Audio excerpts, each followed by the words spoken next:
আসসালামু আলাইকুম। তো এখানে বোয়াল মাছ দেখেন কতগুলো পিস নিয়েছি। বোয়াল মাছের পিস এগুলোকে লবণ আর লেবুর রস দিয়ে ভিজিয়ে রেখেছি।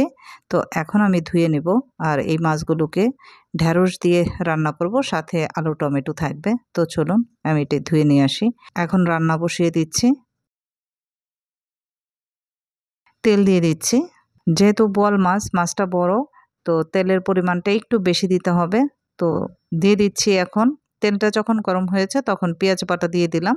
এখানে তরকারির অ্যামাউন্ট আর মাছের অ্যামাউন্ট বুঝে এই মশলাগুলো দিতে হবে। 2.5 টেবিল চামচ পেঁয়াজ বাটা দিয়ে দিয়ে দিলাম 1.5 চা চামচ আদা বাটা, 1.5 চা চামচ রসুন বাটা, মরিচ গুঁড়া দিয়ে দিলাম। এখানে 1/2 টেবিল চামচ একটু পানি দিয়ে দিলাম। পানি দিয়ে একটু নেড়ে চেড়ে নিচ্ছি। এখন দিয়ে দিব বাকি উপকরণগুলো। তো পানিটা দিলাম যাতে মশলাগুলো পুড়ে না যায়। জিরা দিয়ে দিলাম 1 চা চামচ। আর দিয়ে দিচ্ছি হলুদের গুঁড়া 1 চা চামচ। ঢ্যাঁড়সে মশলা কম হলেই হবে, ঢ্যাঁড়সে অত মশলা লাগে না।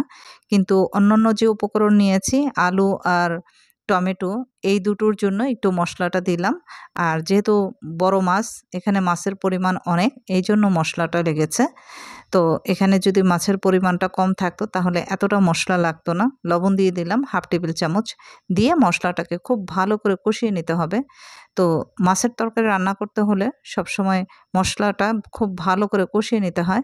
তো ভালো করে যদি আপনি মশলাটা কষিয়ে তারপরে মাছগুলো ছেড়ে দেন, সেক্ষেত্রে এই মশলা থেকে কাঁচা গন্ধটা আসবে না।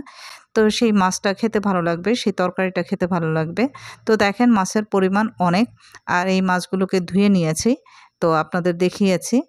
তো এখন কাঁচা থাকা অবস্থায় উলটপালট করে দিয়ে পরে কিন্তু এভাবে নাড়তে পারবেন না, তাহলে মাছগুলো ভেঙে যাবে। যা নাড়ার এখনই নেড়ে দিতে হবে উলটপালট করে দিয়ে। তো কিছুক্ষণ ঢেকে রাখছি কষানোর জন্য। তো চুলার হিটটা মিডিয়াম টু লোতে রেখে ঢেকে রাখছি।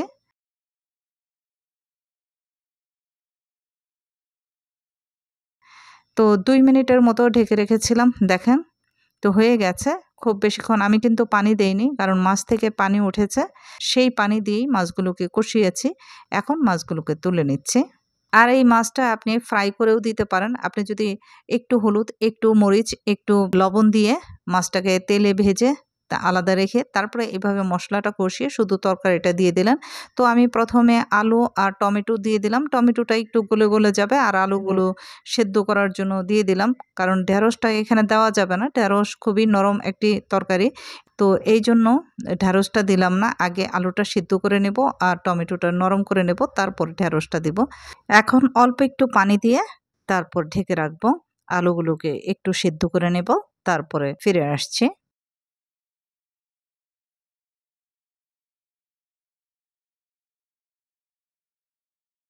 এখন একটু নেড়ে দিচ্ছি। দেখেন সেদ্ধ হয়ে গেছে। 60 to 70% সেদ্ধ হয়ে গেছে। এই পর্যায়ে ঢেঁড়সগুলো ছেড়ে দিলাম। তো ঢেঁড়সগুলো ধুয়ে নিয়েছি। আর ঢেঁড়স ধোয়ার আগে কেটে নিবেন। তো কেটে ধুবেন না, তাহলে ঢেঁড়সের ভিতরে যে জ্যালু আছে সেই জ্যালু বের হয়ে ঢেঁড়সটা জ্যালু হয়ে যাবে। তো সবসময় ঢেঁড়সগুলোকে ধুয়ে তারপরে কাটতে হয়। ধুয়ে মুখটা ফেলে দিবেন।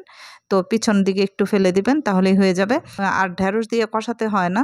ঢেঁড়স দিয়ে মসলার সাথে একটু নেড়ে চেড়ে তারপরে এই পানিটা দিয়ে কষানো মাছগুলো দিয়ে দিলাম। এখন কষানো মাছগুলো দিয়ে দিলাম, কারণ ঢেঁড়সগুলো সেদ্ধ হয়ে যাবে। পরে মাছগুলো দেওয়া যাবে না। চিংড়ি মাছের মতো, চিংড়ি মাছ যেরকম খুব তাড়াতাড়ি সেদ্ধ হয়ে যায়, ঢেঁড়সও সেরকম তাড়াতাড়ি সেদ্ধ হয়ে যায়।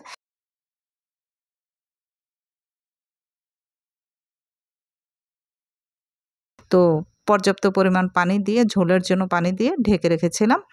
তো দেখেন হয়ে গেছে। চুলার হিট হাই করে দিয়ে ঢেকে রেখেছিলাম ৫-৬ মিনিটের জন্য। তো ৫-৬ মিনিটের মধ্যেই ঢেঁড়সগুলো সেদ্ধ হয়ে গেছে। আর আলু তো আগের থেকেই সেদ্ধ হয়েছে। যতটুকু বাদ ছিল ৫-৬ মিনিটে সেদ্ধ হয়ে গেছে। তো শেষের দিকে সুন্দর একটি স্মেলের জন্য কিছু আস্ত কাঁচামরিচ দিয়ে দিবেন। কাঁচামরিচ ছিল না বলে দিতে পারলাম না।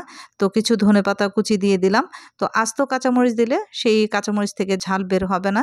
তো কাঁচামরিচ থেকে সুন্দর একটি ফ্লেভার আসবে। স্বাদের মাত্রা আরেকটু যোগ হবে। তো হয়ে গেছে, চুলাটা বন্ধ করে দিচ্ছি। আশা করব আমার আজকের রেসিপি আপনাদের কাছে ভালো লেগেছে। যদি ভালো লাগে একটি লাইক এবং কমেন্টস করে শেয়ার করে দিবেন। আর এই পেজটি ফলো করে রাখবেন পরবর্তী রেসিপির জন্য। আজ এই পর্যন্ত। সবাই ভালো থাকবেন। আসসালামু আলাইকুম।